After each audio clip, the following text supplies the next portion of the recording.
Hello, hello guys. Ito ang ating marguk or marguka or whatever.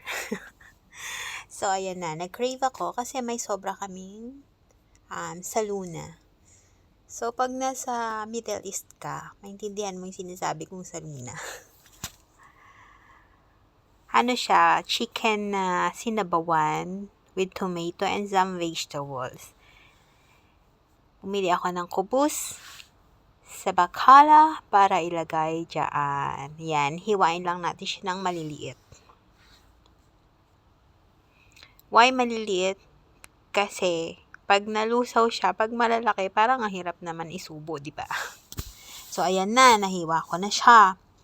So, pag ganyan na, ilalagay ko na siya sa kasirola. Tapos, ilalagay ko na yung remaining saluna. Then, pakukuluan ko lang ng konti. I think tagad ako dito ng little water para mag-moist siya. Yan, lagay lang sa ibabaw. Tapos, in low heat lang siya para hindi siya masunog. Favorite ko to saka yung thread. Gusto ko siya. Kalamway. Pero ang sarap. So, sa mga taga Middle East dyan, shout out po.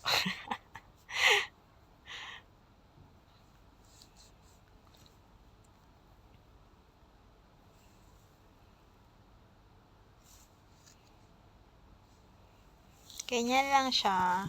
Super dali lang gawin. Tapos, meron ka ng meal for dinner. Usually, dinner siya kinakain with lime, of course.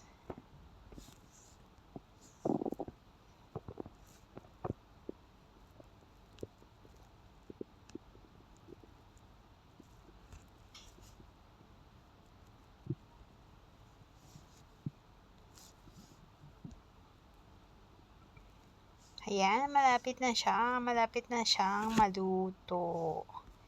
Ganyan lang siya kasimple. Pwede mo nang ihain.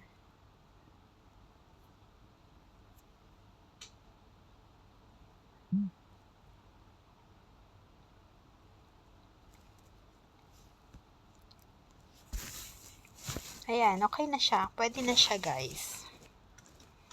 Meron ka ng dinner. Thank you so much.